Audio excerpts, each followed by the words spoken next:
Hey, church, I'm here with Pastor Dan, and we get the benefit of talking together and chatting, and really wanted to let you just hear a little bit of Dan's amazing wisdom. Dan, you have amazing wisdom. You really do. I know we tease you. We tease Dan sometimes too much, but a lot of wisdom from a lot of time pastoring and counseling and teaching. And so you had said something just recently in your teaching that I just, maybe for my own life, and maybe it doesn't hit everybody else, but I thought it was just really profound for me.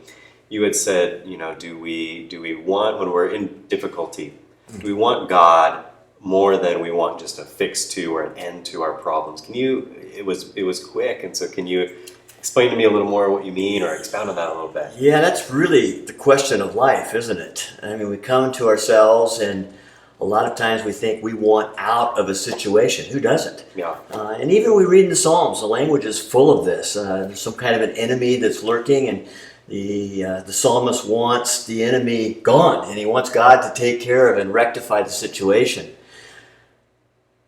But we need to take a step back, I think. Not because it's wrong to get out of the situation, but because we want to recognize who is in the situation. And when we come to the place where we want God more than the fix, I think we're getting closer to what the Christian life is like. And here's why. Because I think a lot of times what happens as we live life, what God is doing is He brings these difficulties to us because there's something lacking in us that He wants to work in our life. And we can't do it without Him. And He wants us to realize we've come to the end of ourselves, and what we need is Him. And so that's what I meant by that. Do you want God more than you want the fix? I know where I land a lot of the time. Yeah, and I know for me, it's not even I want to fix. I just want to feel better about the problem sometimes. That will be enough. I'll be happy if I just feel better about this thing. And I think of Paul, take this thorn out of my flesh 3 times, and the Lord is saying, my grace is sufficient for you. And so now, is that something teaching you bring in counseling when you're talking with folks who are in difficulty of seeking God, finding God? I've heard you say lean into God. What does that mean? That's that idea of surrender, that complete surrender. We often lean into ourselves. We lean into what we're able to fix. And God is out there somewhere, and we're hoping somehow that He sees our efforts, He sees what we're putting into this, and He'll take pity on us and usher in some new change in our life. It could be a new behavior.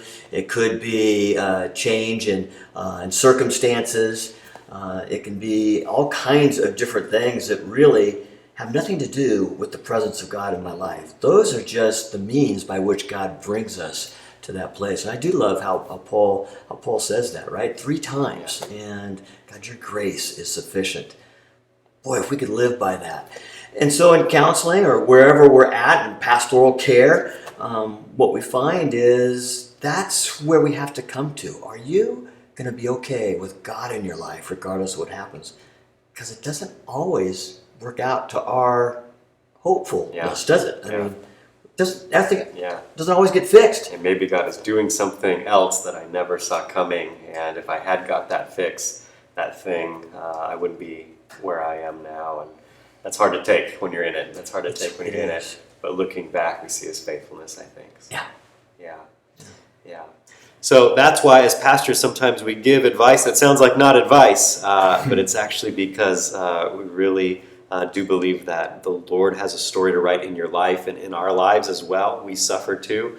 But we are here. If you want to call and pray, we have guys on call ready to pray with you, talk with you. If you have something going on, we'd love to chat with you both in person at some of our services. You can come into the office, or you can call us, and because we're men who suffer, right? Yes. We're not immune to that. We don't hover. I don't sneeze glitter. None of that in my life, and so we're here to serve you if we can serve you in any difficulty you find yourself in.